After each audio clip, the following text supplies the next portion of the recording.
People who know their strengths and are using their strengths at a consistent basis are six times more likely to be engaged in their jobs.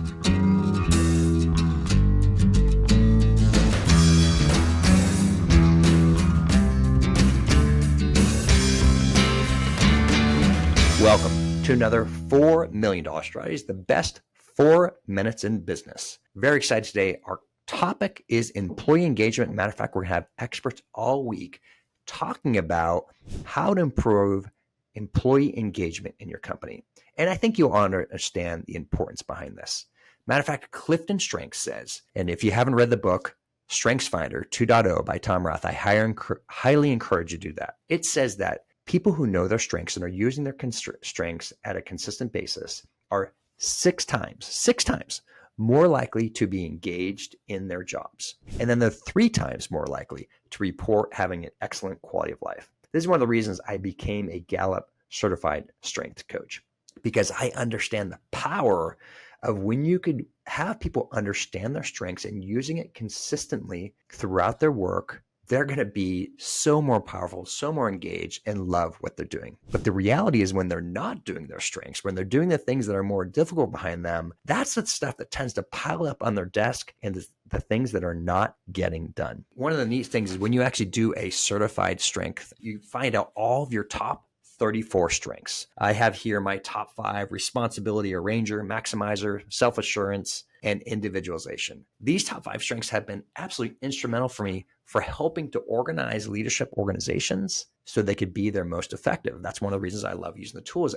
understanding that each person is different, they have different strengths, and this is separate, once again, from the skills that they have. See, one of the things that people tend to do is they say, I'm just going to focus on my weaknesses to solve the problem. But what Gallup tells us is that's probably not the best thing to do, because you're really not going to be able to improve that talent as much. We're not talking about skills. Once again, we're talking about your talents. So it makes 2 suggestions. Number 1 is if something you are not really good at is to learn to delegate. And the second thing is to learn to gamify. Let's provide an example of how that may work. Well, one of my favorite strengths that's recorded is the concept of woo. Woo is the only acronym of all the strengths, which means winning others over. Now, if somebody ranks low on woo and I ask them, would you like to go to a wedding? I know for certain they're going to say, no way. One of the last things I want to do is go to a wedding, especially when I don't know anybody who's at the wedding. While somebody who's high in woo is going to be happy to go to that place. Now, what's interesting is in winning others over, they actually don't like strangers. So what they do is they go around, they start meeting everybody throughout. And you know who those people are. They're the ones who are comfortable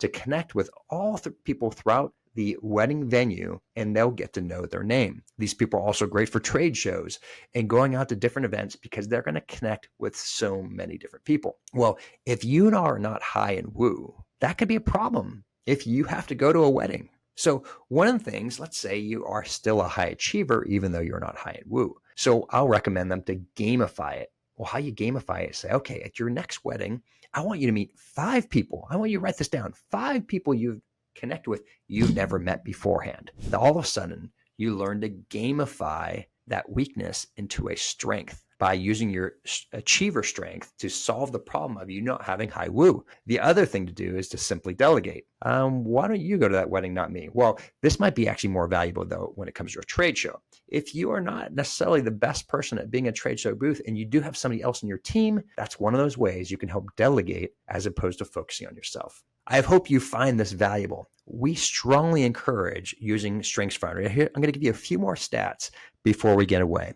When using Gallup StrengthsFinder and when your employees are more highly engaged, you're 10 to 19% likelihood of an increase in sales, a 14 to 29% increase in your profits. That is powerful. That brings a high return on investment.